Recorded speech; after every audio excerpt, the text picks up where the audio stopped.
Hello, everyone. Ray here. Before you listen to this episode, it might behoove you to glance at a map of East Africa. We'll be talking about Sudan, and to the southeast of that is Abyssinia, where the Duke of Aosta's troops are at. We'll be talking about Italian Somaliland, a little bit of Kenya, and Eritrea. And, of course, North Africa as well. We've already left Sollum, Bardia. We're now talking about Tobruk. And further up the coast, almost at the peak of where Cyrenaica sticks out into the Mediterranean is Derna. And due west from Tobruk is Benghazi, and that's where we'll end. So, again, if you just glance at a map, it might make all this make a little more sense. And hopefully it will make it that much more enjoyable.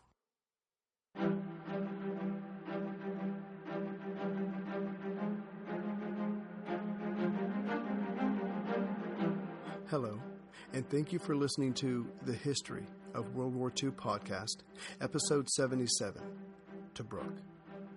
As Operation Compass went from a 5-day raid to a 4-week-old campaign, Western Desert Force, unofficially the Army of the Nile, and now officially 13th Corps, continued to pursue the reeling Italian 10th Army westward.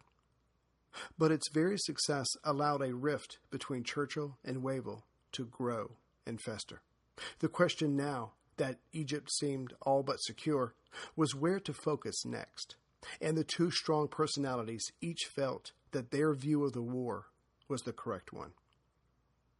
In early January 1941, Prime Minister of South Africa Jan Smuts offered up a South African division for operations in East Africa, anything to counter the Duke of Aosta's large Italian force. To Churchill, this was a godsend. To Wavell, it was more of what he didn't need. What Churchill could not see, and no one is perfect after all, is that Wavell, for now, needed replacements for his experienced troops when they fell in battle, not an altogether new group of men to be trained and equipped. But even more than that, he needed logistical units to increase the efficiency of the men he had already fighting, and, of course, more equipment of all kinds. By January of 1941, each and every communication between the two British leaders seemed only to fuel the fire more. On January 6th, Anthony Eden, now Foreign Secretary, told Churchill that he was hearing from different sources that Germany was building up its resources in Romania, which it already controlled, and preparing for a campaign in the Balkans, with Greece as its ultimate objective. 4 days later, on January 10th, the CNC's Middle East were told they might soon have to give up their tank, anti-tank, artillery, and yes, RAF squadrons to help Greece in the near future. In other words, practically everything they were using now in Operation Compass and planning to use in East Africa. But Wavell did not take this personally. He simply replied back to London that there was a good chance that this information was being purposefully leaked so the Greeks would get nervous and demand British aid. His thinking was, if we gut our forces in Africa and Egypt and send them to Greece, we will be sufficiently weakened in all three places and will be able to resist absolutely no one. And lastly, if London desires that 13th Corps continue pushing the Italians west, we can't possibly do that and then get all those units listed to Greece in time to stop the Germans, if they are making a serious run at Greece at all. This reply was the exact opposite of what Churchill wanted to hear from a general he did not already trust. And the Prime Minister's reply was a stinging one. 1. Our information contradicts that the German concentration is merely a move in a war of nerves or a bluff to cause dispersal of force. 2. Destruction of Greece would eclipse victories you have gained in Libya and might affect decisively Turkish attitude, especially if we have shown ourselves callous of fate of our allies. You must now therefore conform your plans to larger interests at stake. It's worth noting that before Italy invaded Greece, Turkey was valued more than Greece, but the latter's amazing defense against their Italian invaders helped change opinions at Whitehall. 3. Nothing must hamper capture of Tobruk, but thereafter, all operations in Libya are subordinate to aiding Greece. 4. We expect and require prompt and active compliance with our decisions, for which we bear full responsibility. It's unfortunate that the subordinate in this contest was the correct one, as time would bear out. As we covered last time, Hitler's Directive 22, codenamed Sonnenblume, or Sunflower, was issued on January 11, 1941. Sunflower had 2 parts and called for German assistance in the Mediterranean. First, a mixed group designated 5th Light Division would be sent to Tripoli in mid-February. Its assets would be made up of anti-tank, anti-aircraft, and tank units. Hitler told Foreign Minister Ciano that the 5th Light would arrive sometime in mid-March. The second part, codenamed Mittelmeer, would see that Fliegerkorps 10 assembled in Sicily as soon as possible. With its operational range, it would cover the Western Desert and assist the retreating Italian 10th Army. Mussolini gratefully responded by saying he would add to this the Ariete Armored and Trento Mechanized Divisions, which would arrive in Tripoli in early February. For now, the British were spared the pain of facing the 5th Light Division, but the Royal Navy felt the effects of Mittelmeer shortly after the fall of Bardia, because by mid-January, Fliegerkorps 10 had 186 bombers, fighters, and reconnaissance aircraft in Sicily. And the convoy named Excess would be the first to feel the change in the air. Admiral Somerville's Force H, led by carrier Ark Royal, left Gibraltar and took up position as a convoy's escort. At the same time, Admiral Cunningham's main fleet, made up of the battleships Warspite and Valiant, and the carrier Illustrious, left their position further east to meet and take over responsibility for Excess. Post-Taranto, these fleets were more procedural than practical. There certainly wasn't a respectable fear of Italian ships or bombers by the various crews. Even so, the most dangerous part of the trip was when passing through the Sicilian Channel. The Italians may not have had radar, but their listening post could effectively guide their land-based bombers to their targets, especially with the proximity the narrow channel provided. On January 10th, both British fleets had been harassed by Italian aircraft, but these were relatively easy to beat off. A few days later, the Italians were back, and as before, the Illustrious launched some of its Fulmar fighters. The Italians were driven off easily enough, but with hindsight, theirs was not an attack at all, but a diversion. As the last of the Italian bombers turned away, the carrier's radar picked up a large formation heading their way, coming from Sicily. The Fulmars were quickly recalled, and the carrier turned into the wind to launch more fighters. But the fighters already in the air didn't get back in time, and those just launched weren't enough to make a difference on their own. Soon, between 30 and 40 Junkers 88s and 87s attacked the carrier. Illustrious was hit 6 times before the recalled Fulmars made it back. At that point, the Junkers made for their base, but their job was done. The wounded carrier wandered about, unable to control its own course for the next 3 hours. With minimal repairs, the Illustrious crew was able to use its engines to steer a shaky course towards Malta. En route, the ship was attacked twice more and hit once more. But the carrier's troubles were far from over, and her days of an active participant in the Mediterranean War were numbered. Illustrious made it back to port, but the Germans spent the next 13 days bombing the dockyard, while those on the ground attempted repairs. The British and local Maltese dockyard engineers and workers ignored the bombs as best they could and pushed themselves to get the ship into working order. And at dusk on January 23rd, the Illustrious slipped away, made for the Suez, and then started its long voyage to the United States for further repairs. The shift in power that came to the Mediterranean after Taranto now swung the other way, and this dovetailed nicely for the Axis, as German and Italian reinforcements were getting ready to make for Tripoli. And now that the Germans were in the Mediterranean, they brought their tried and true practice of laying mines. The British were to lose many ships in the future to these mines, but more than that, the delays caused by searching for them amounted to this.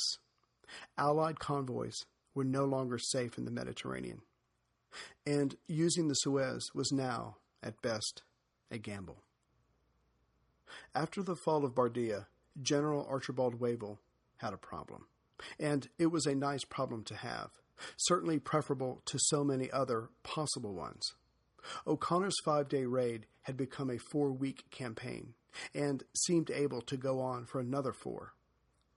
Wavell's problem was balancing out what forces he had within the area he was responsible for, all the while effectively handling all enemy forces therein. And so far, General Richard O'Connor had destroyed 8 Italian divisions, captured 70,000 prisoners, confiscated at least 400 Italian artillery pieces, a few medium tanks, just over 100 light tanks, nearly 1,000 trucks, and stockpiles of petrol. The last 2 items of this list were, literally, keeping Operation Compass moving further west. Added to this was the major base of Bardia. But until its harbor was cleared, it wasn't possible to use it as a port. This meant that if Wavell wanted O'Connor's forces to continue, and he did, despite his pressing problems elsewhere, Tobruk had to be captured, intact. So when O'Connor formally asked permission to go after the port city, Wavell's acquiescence was only a formality. O'Connor, knowing how his superior would respond, already had Tobruk surrounded. Besides, they each had read the latest intelligence report that reminded them that there were still 80,000 Italian troops with 900 guns in Cyrenaica, and further west another 90,000 with 500 guns. The end was in sight, but it was still far from over. After Bardia, British Commonwealth forces moved, unopposed, on to Tobruk. Meanwhile, British intelligence earned its pay this time by correctly assessing the Italian strength within the garrison at about 25,000 men, with around 200 guns. A man named General Manella was in charge with his 22nd Corps, and the balance of his force was made up of the 61st Certi Division. But what made Mackay's Australian smile was that, compared to Bardia, the perimeter of Tobruk was almost twice as large, but Manella only had about half the number of troops to defend it. But there was a real danger for the Australians here. This battle would not take place in a vacuum. About 100 miles to the northwest, along the coast, was the 60th Sabratha Division at Derna. And due west of Tobruk, again about 100 miles away, was an armored group of unknown strength under General Babini at Makili. Would those 2 groups attack Mackay's men as they themselves attacked Tobruk's perimeter? No one could answer that. And it looked as if Graziani, tired of the humiliation, was now playing his own chess game. The thinking was that the Italians would sacrifice Tobruk, but using it in a delaying gesture, while a new defensive line was set up with Derna and Makili as its endpoints. If so, and if that line held, then the Italians could stop the British advance and maintain their hold on the fertile Jebel Abkar bulge that helped make up Cyrenaica. And because it jutted out into the Mediterranean, this battle would affect the Royal Navy as well.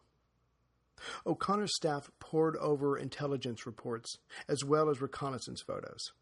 They then told the general that they estimated Mackay's attack would need 1,000 tons of artillery ammunition. And as Bardia's harbor was still unusable, those shells would have to come over land. The earliest the supplies could be there was January 21st. So the Aussies got to work preparing their attack.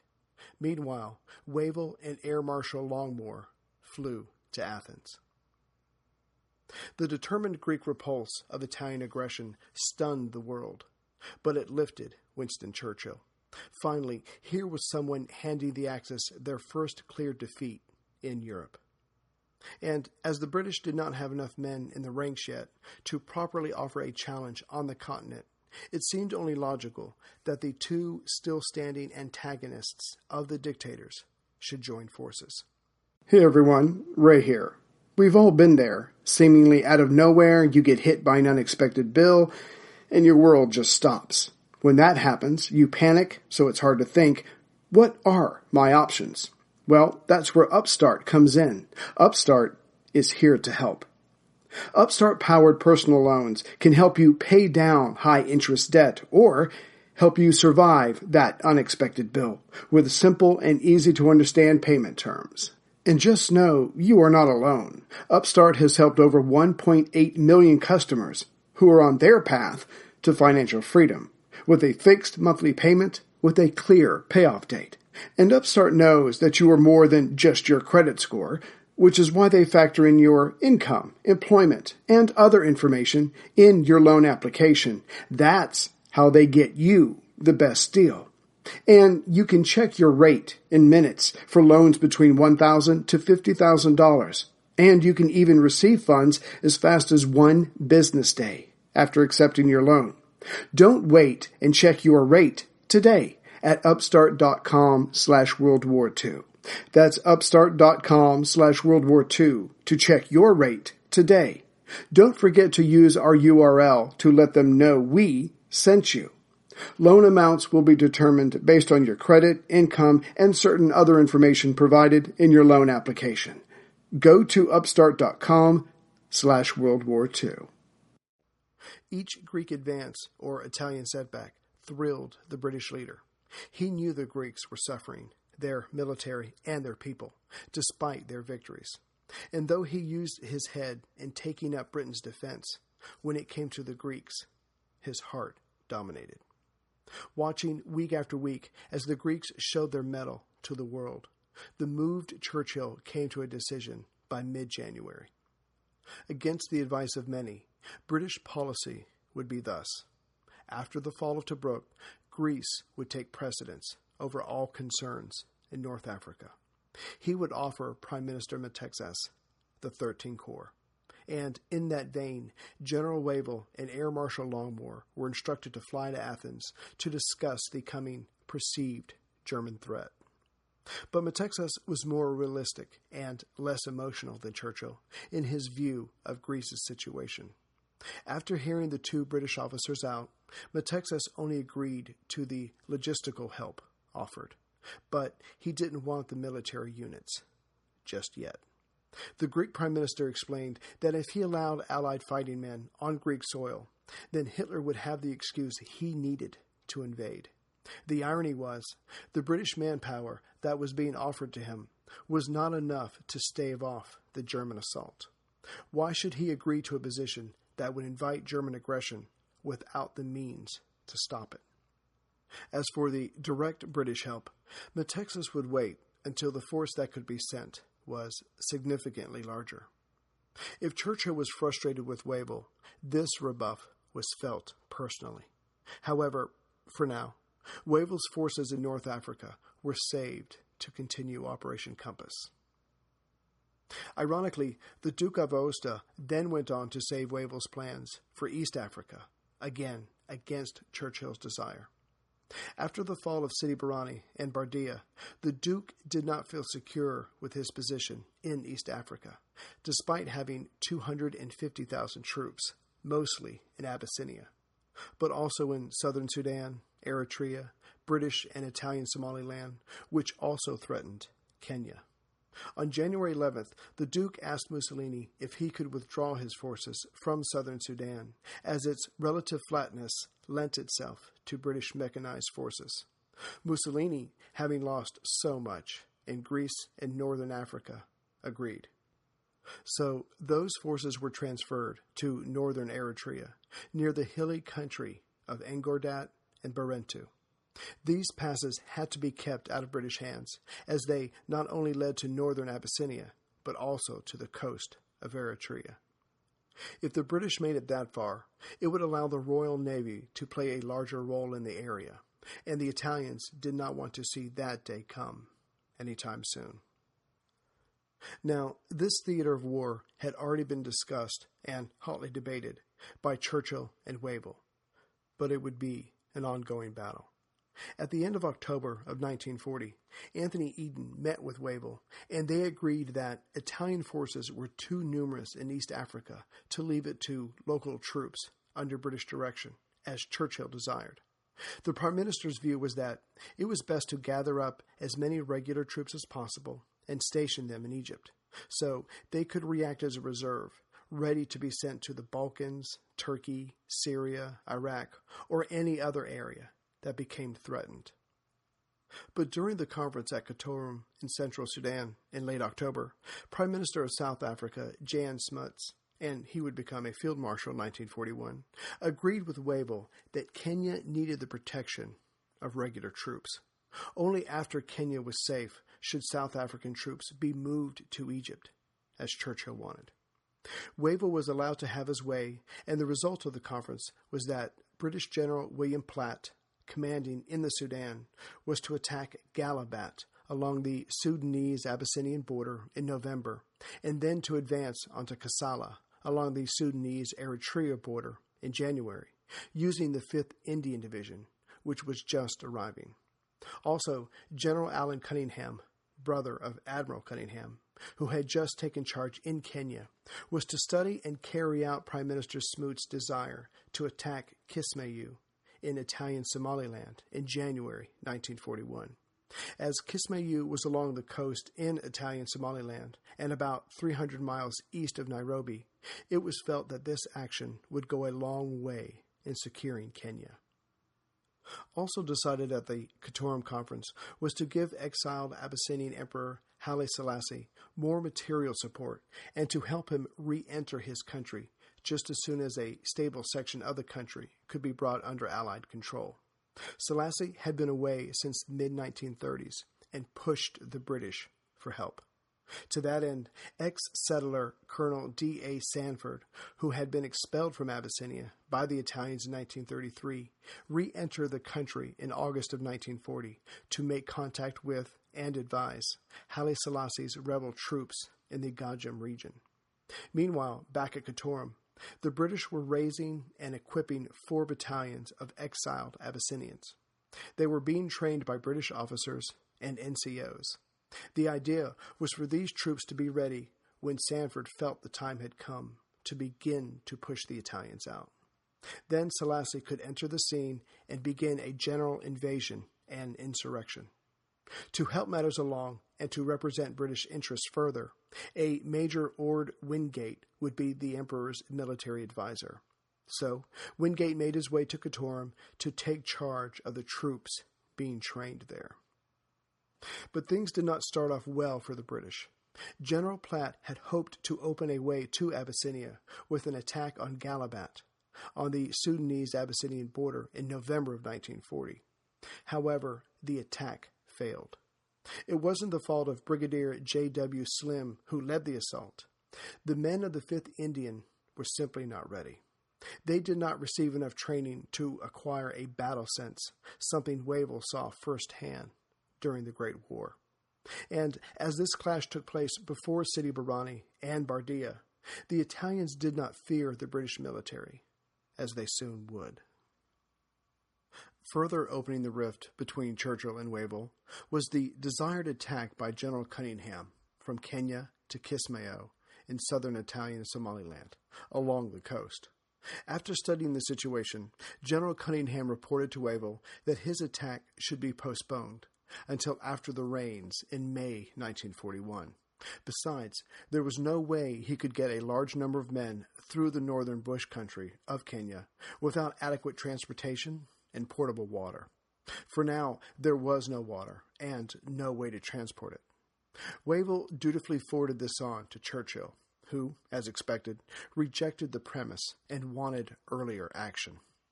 As Churchill was the civilian leader in charge, and the military men the servants of the government, Wavell met with Platt and Cunningham in Cairo. They examined the logistics, the maps, and the resources, and concluded that Cunningham was wrong. The attack could not take place in early May. It would be more like late May probably June, before everything was in place to feel secure about their chances. And when bringing bad news to your boss, it's best to deliver it all and only take one scolding as opposed to two. Wavell also mentioned that Platt's attack on Kassala, his second planned thrust, again on the Sudanese-Eritrean border, to help pave the way to bring Selassie back home, could not happen until at least February 1941. The reason was simply waiting for the 4th Indian Division to finish its transfer from the Western Desert. To sum up, the Duke of Aosta's 250,000 men could not be ignored. The idea of local resistance under British leadership to wear down the Italians was judged sound by all concerned, but the timing was wrong.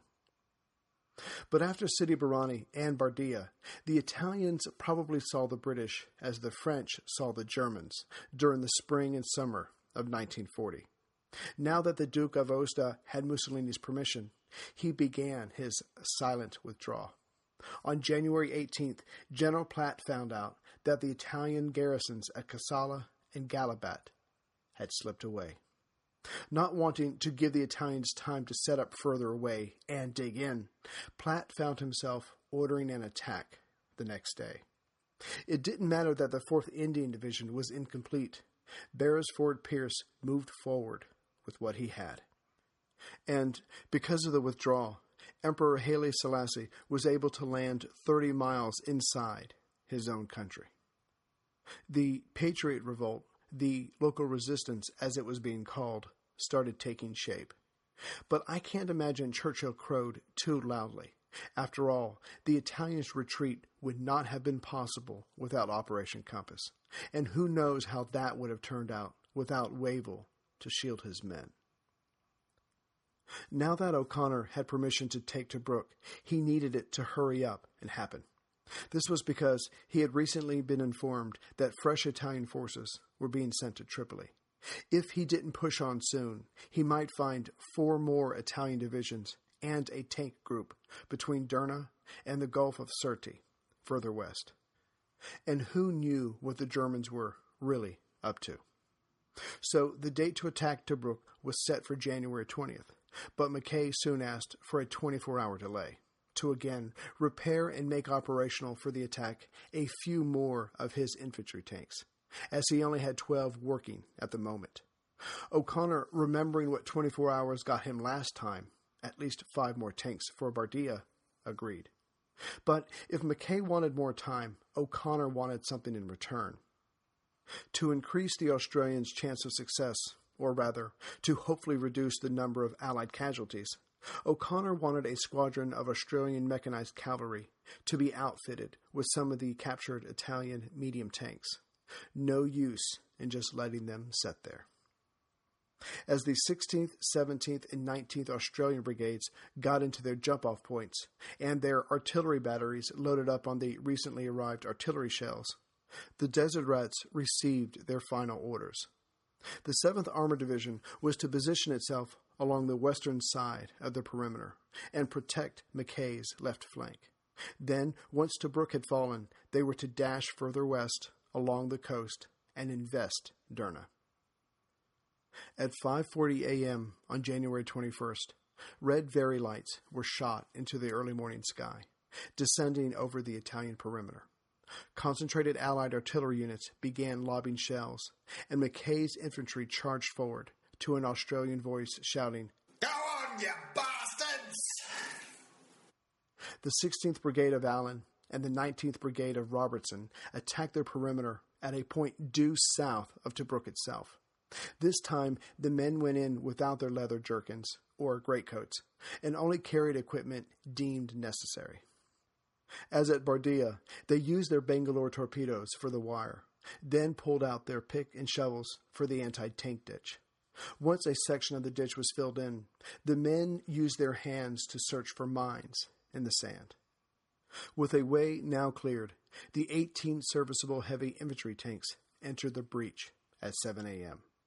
During all this, the 17th Brigade under Savage launched a diversionary attack at the perimeter's east side. As before, the 16th and 19th fanned out in an ever-widening arc. But then, not wanting to be too predictable, they then changed tactics to deal with Tobruk's unique layout. 3 miles southwest of Tobruk itself, but still well within the perimeter, the Italians had built 2 forts, Solaro and Pilestrino. But unlike the larger forts throughout North Africa, these 2 were close enough to support each other. If Tobruk was to be taken, these 2 forts had to be captured first. So the 19th broke formation and headed northwest to make for the 2 forts. But the Italians had made changes too, not wanting to be predictable. The 19th ran into another barbed wire and ditch setup. But even before reaching this, the Australians were met with stiff resistance and had to overcome several counterattacks by Italian medium tanks. The tanks were dispersed with by 2-pounders, but this took time. And even after the Italian infantry lost their tank support, they continued to stubbornly resist as the invaders tried to make their way to the forts. Honestly, the 19th didn't expect such a consistent defense, and it wasn't until 9:30 that night before the first fort, Pilestrino, was captured, and the other fort, Solaro, was invested. The good news for the Aussies that night was that General Manella's headquarters had been taken, with he himself captured. Only then did the invaders feel secure enough to stop operations for the night. They assumed that the morrow would bring another Italian collapse and surrender. Still, their sleep was unsettled as they heard explosions from the direction of Tobruk. Clearly, the Italians were making sure that the Allies, once again, could not use the harbor and probably any stored-up supplies. Daylight saw the advance begin again, and, as expected and hoped for, the Italians, seeing that their position was hopeless, began to surrender. Amazingly, despite the explosions, there was little damage to the port and surrounding buildings. The Australians moved into Tobruk, and the Royal Navy, after sweeping for mines for the next 2 days, started dropping off supplies. Making the port once again operational, Mackay reported that he had lost 355 men, but had 25,000 new prisoners. At Tobruk itself, a mountain of undamaged supplies were found, and Mackay desperately needed them, if only to feed the prisoners. By late January 22nd, Australian soldiers were walking around Tobruk, wearing swords and medals taken from Italian officers, all the while stuffing themselves with confiscated canned fruit and lighting their cigarettes with Italian money. Yes, they swaggered about, but they had earned it. However, Electric Whiskers, Bergonzoli, had escaped again.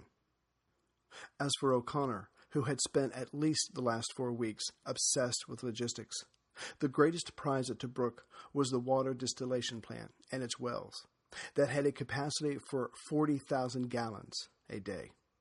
With this and his captured Italian trucks, O'Connor kept his rickety advance moving forward and supplied. But he never smiled.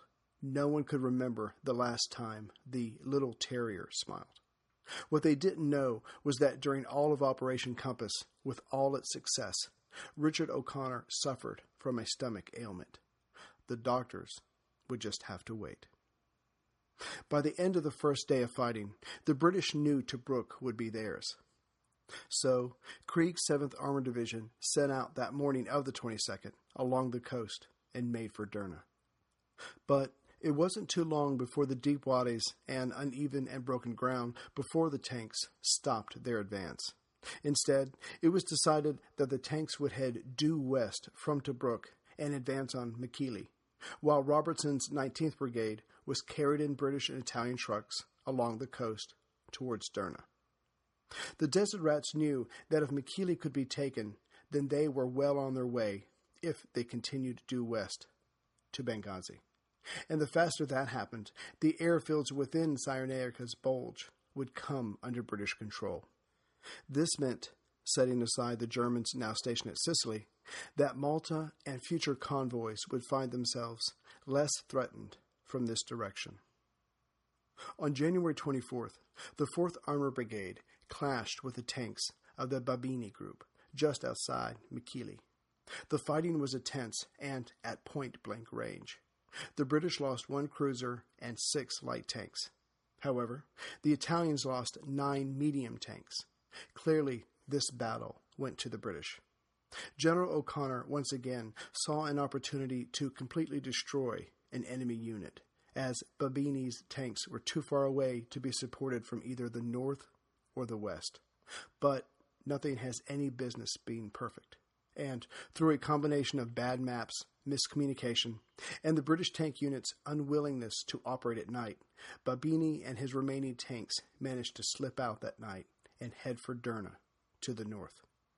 Those tanks were hoping to support the 60th Sabratha Division in resisting the 19th Australian Brigade. While the British and Italian tanks were slogging it out in front of Agheila, Wavell visited O'Connor at his headquarters to discuss the feasibility of Churchill and the Chiefs of Staff directive for an immediate advance on Benghazi, further to the west.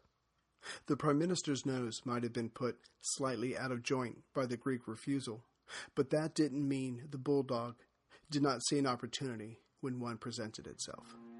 The Greeks' loss would be O'Connor's gain.